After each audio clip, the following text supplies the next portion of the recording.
PSL के हवाले से खबरें ये आ रही हैं कि इस दफा आप दो टीमों के डिफरेंट कप्तान देखेंगे, नए कप्तान देखेंगे। यानी दो टीमें इस दफा उन कप्तानों के साथ नहीं जा रही जिनके साथ वो 2024 की पीएसएल में गई थी। ये दो टीमें कौन सी हैं, कप्तान कौन से हैं, उनकी रिप्लेसमेंट क्या आ रही है, कौन से अब नए कप्तान बन रहे हैं, इसके बारे में जो चीजें हैं वो मैं आपको रिपोर्ट कर देता हूँ। देखिए, पहली जो इसमें फ्रेंचाइज है ये कराची किंग्स हैं, और जैसे मैंने थंबनेल पे लिखा कि बड़ी टीम में है। कराची किंग्स बहुत बड़ी फ्रेंचाइज है।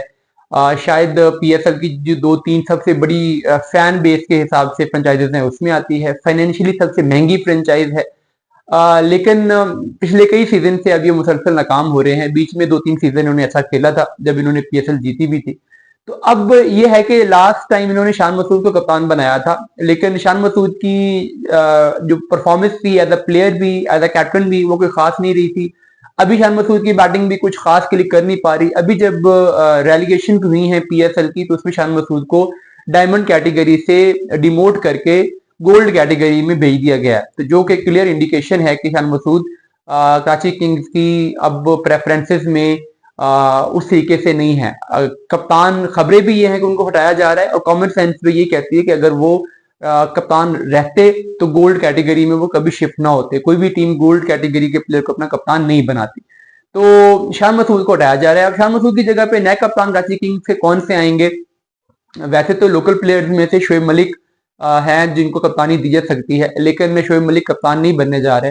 कराची किंग्स की मैनेजमेंट ये सोच रही है कि इस दफा चूंकि ओवरसीज प्लेयर्स पूरे सीजन के लिए अवेलेबल होंगे, आईपीएल की वजह से कोई और इंटरनेशनल क्रिकेट हो नहीं रही होगी, तो जो भी स्क्वाड इस दफा बनेंगे ये पीएसएल के लिए बहुत अच्छा हो जाएगा कि जो भी प्लेयर्स अब पिक होंगे वो पूरे सीजन के लिए पिक होंगे, और जो भी टीम बनेगी वो फिर प्लेयर्स का आना जाना नहीं लगा रहेगा। जो कि पीएसएल में हर दफा ये होता था कि कोई प्लेयर 4 मैचेस के लिए आ रहा है, कोई 5 के लिए आ रहा है, कोई 3 के लिए आ रहा है, जिसकी वजह से ओवरसीज प्लेयर को कैप्टनसी नहीं मिलती थी। तो इस दफा चूंकि ये मसला नहीं है, तो इसलिए कराची किंग्स सोच रहा है कि जब हम ड्राफ्ट में जाएंगे और वहां पे ओवरसीज प्लेयर पिक करेंगे तो वहां पे हम अपना कोई कैप्टन भी पिक करेंगे और ओवरसीज प्लेयर्स में से किसी को कैप्टन बनाएंगे। एक तो इससे ब्रांड वैल्यू स्ट्रांग होती है, ओवरसीज प्लेयर्स कैप्टन हो, केन विलियमसन हो सकते हैं, स्टीव स्मिथ हो सकते हैं, डेविड वार्नर हो सकते हैं, डैरिल मिचेल हो सकते हैं। तो कोई भी प्लेयर वो सिचुएशन के अकॉर्डिंगली होगा, अवेलेबिलिटी के अकॉर्डिंगली होगा। टिम साउथी हो सकते हैं, शकीबुल हसन हो सकते हैं। तो इंटरनेशनल क्रिकेट में बहुत से ऐसे प्लेयर जो कि कप्तानी करते रहे हैं, इस वो पीएसएल में आएंगे तो उनमें से किसी को कराची किंग्स इस दफा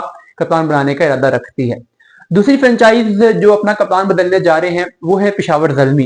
ये एक बड़ी खबर है। देखिए, पेशावर जल्मी का जो मामला है वो ये नहीं है कि पेशावर जल्मी ने बाबर आजम को सैक कर दिया हो, ना ही बाबर आजम को वो सैक कर रहे हैं, बल्कि बाबर आजम का अपना डिसीजन है कि वो कप्तानी करना नहीं चाह रहे। जब उन्होंने पाकिस्तान क्रिकेट टीम की कप्तानी अभी छोड़ी थी रिसेंट टाइम्स में, जिसके बाद फिर मोहम्मद रिजवान को टी20 और ओडीआई का कप्तान बनाया गया, तो उस टाइम पे उन्होंने पेशावर जल्मी को भी ये मैसेज दे दिया था कि मैं अपनी बैटिंग पे कॉन्सेंट्रेट करने के लिए, अपनी बैटिंग पे फोकस करने के लिए मैं कप्तानी नहीं करूंगा, क्योंकि अगर मैं कप्तानी करता हूं तो बैटिंग पे तवज्जो उस तरीके से नहीं दी जाती।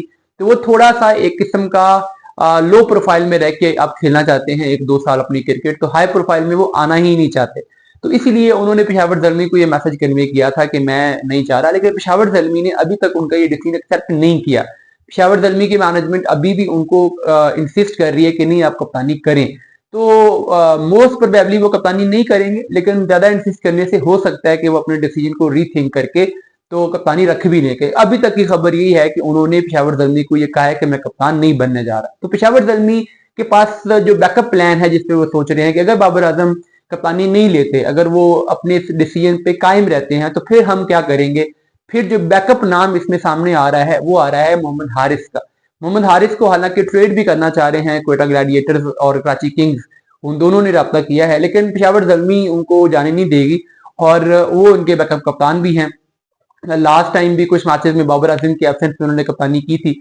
पाकिस्तान ए के लिए, पाकिस्तान शाहीन्स के लिए कप्तानी कर रहे हैं। पाकिस्तान के डोमेस्टिक क्रिकेट में बहुत कप्तानी की है और फ्यूचर के कप्तान उन्हें कहा भी जाता है। अलबत्ता उनकी जो बैटिंग है उस पर एक क्वेश्चन मार्क है कि वो उतने कंसिस्टेंट नहीं है। लेकिन बहरहाल पेशावर जल्मी ने अपना बैकअप ही सोचा होगा कि अगर बाबर आजम अपनी कप्तानी का डिसीजन वापस नहीं करते तो फिर वो मोहम्मद हारिस को पेशावर जल्मी का अगला कप्तान बना देंगे।